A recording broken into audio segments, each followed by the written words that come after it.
हर हर महादेव। हर हर महादेव। और मतलब सावन चला था इसलिए सबका कहना जरूरी बा। और एक कजरी गावा जाता ही चुटकुला है, देखा हंसाई छूटत है तोरे की नहीं गाय देते। ठीक बा, चुटकुला है हंसी वाला कजरी। ठीक बा। चल। मोरे किस्मत में करिया भतार बा, जिंदगी बेकार बा ना।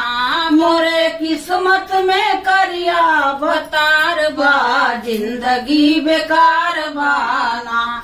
कभी करेला जो प्यार जिया जर जला हमार, कभी करेला जो प्यार जिया जर जला हमार, जिया जर जला हमार, जिया जर जला हमार।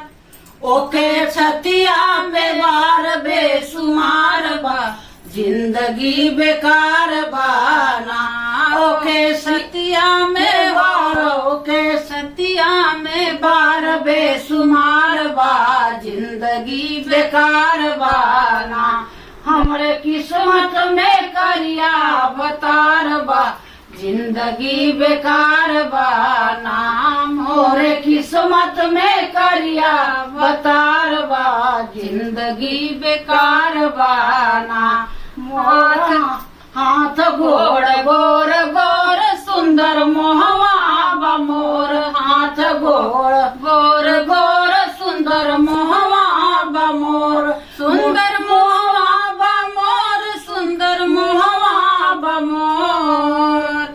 मोर मुँह के आगे ओ, मोर मुँह के आगे ओ कर मुँह उड़ार बा, जिंदगी बेकार बा ना।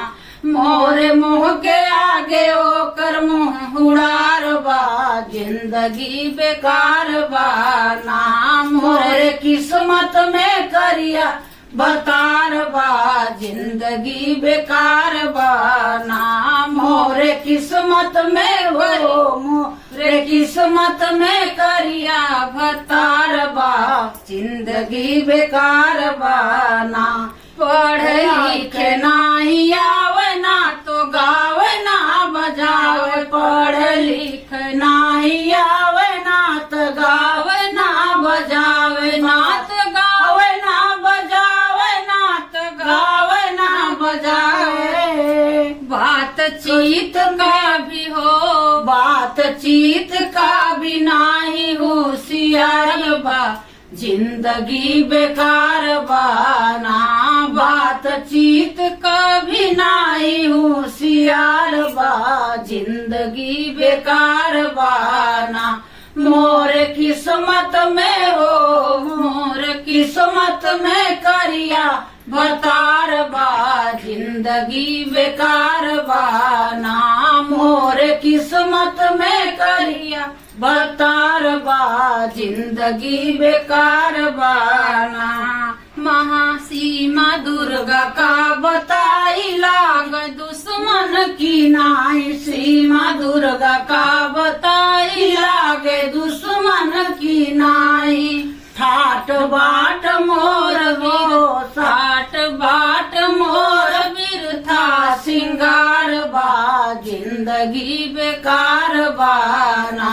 ठाट बाट मोर बिरथा सिंगार बा, जिंदगी बेकार बा ना।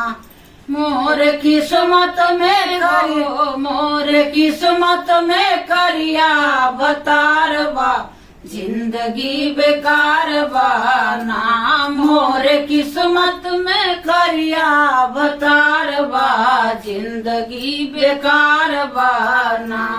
कैसन आई चुटकुला कजरी मार है, देखा कजरी में बाटे भले करिया भतार, देखिए वहां से भतार करिया ना ही है, ये मत समझू करिया है, गोर गोर है। और इधर चुटकुला हंसाए बदे गावा है, कजरी में रहा एक नाथ, अब करिया भी नहीं। ठीक बा। सावन का महीना चला था, हर हर महादेव जरूर लिखा, कमेंट में हर हर महादेव जरूर लिखो, शुभ है। सही बात है। लिखो जरूर, भूलू मत। सावन तक। हर हर महादेव। जय राम।